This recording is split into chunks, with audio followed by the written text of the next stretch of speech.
Hi, this is Tim from Latest 3DS Games, and I thought I'd just give you a quick sort of overview on the Nintendo 3DS for Japan. If you're thinking about getting an import one, because you want to get hold of some of the games that aren't going to be available necessarily in the West, or you're going to have to wait a long time, a year or maybe more, for something you really want. So just really giving you a sort of quick look at the instructions, and obviously just looking at how easily accessible or not as a case may be. So I've literally just got hold of mine, so this is my kind of first impressions. I'll do an update video in a sort of couple of months time. Obviously it is all in Japanese, but there are sort of a number of diagrams obviously in there, so you know it's fairly self-explanatory. It's not too bad from this point of view for connecting up to the internet and things like that. There's loads of diagrams, and obviously if you've got a 3DS already, which is a good chance you would have if you're getting an import, then obviously you can kind of look at the relevant pages and you'll see that you'll be able to work it out. Not too bad. Again, there's loads of pictures in there. I mean, obviously if you can understand Japanese, you're not going to have too much of a problem anyway. But just looking through it, I can pretty much work out, and then comparing it to my 3DS XL menus, pretty well work out what I'm doing.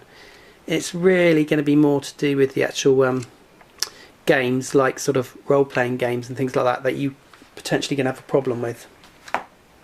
So I'm just going to quickly show you the actual 3DS. I'm going to just change my camera around and give you a better look. Okay, so here's the 3DS itself, and obviously again it's going to be in Japanese, isn't it? So obviously things like the brightness control, things like that, you're not going to have any issues with at all. It's really, again, it's just going to be setting up things like your notifications, your eShop, that sort of thing, and then just surfing the World Wide Web.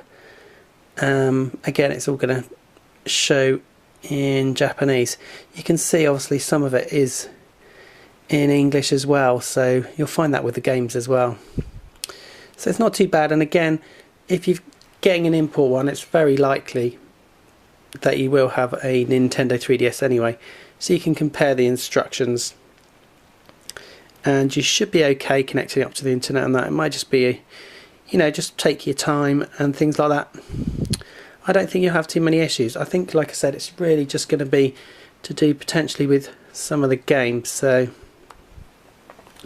I'm going to very quickly go into Monster Hunter just to show you,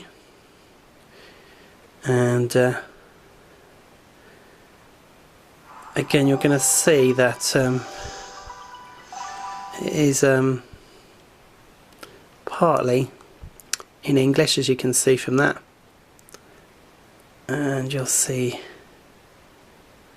that, you know, like there clearly you can see press the A button. It looks pretty much all English. It's not, but you can see like some of the menus and that, when you actually go into the game it's going to be a bit different. So some of the menus, you know, on some of the games and RPGs, that sort of thing, like this here, you're going, oh, I'm not sure, it's going to kind of be a bit of trial and error, but you can probably watch some other people's videos. You've got the games, or you can contact them if you're struggling. Action games, Marios, things like that aren't going to be really a problem. It is more to do with role-playing games. Monster Hunter's certainly got a bit of it, trying to work out what to do, etc.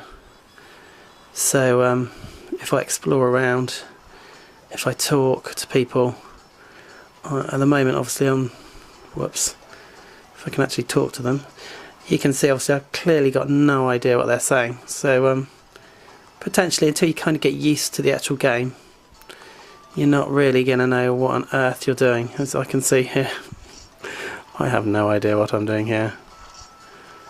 Oh, come out! Let's come out of that. You can see I've got no idea what I'm doing here because I can't get out of it. Okay. And yeah, so I think you just got to bear all that in mind. I don't want to sort of, it's going to really be up to you what you want to do.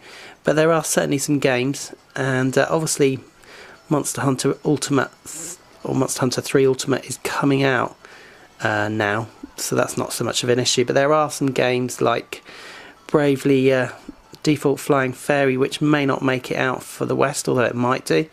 And there's also a number of other ones that are available, like Naruto, etc., which are unlikely to, see it over to the West. So it really depends on what you want to do. Now, just to finally give you an indication on price, you can get these pretty reasonably second hand for around about £100 or so. I've seen a few now. And just to let you know, with the games though, or sorry, if just to say, if you buy one new, you're going to be looking at considerably more than that to import it. So definitely worth checking out somewhere like eBay. If you're buying the games, you're going to struggle to find them second hand on their own. They usually come with the consoles. So you're looking at importing them, and they're not cheap.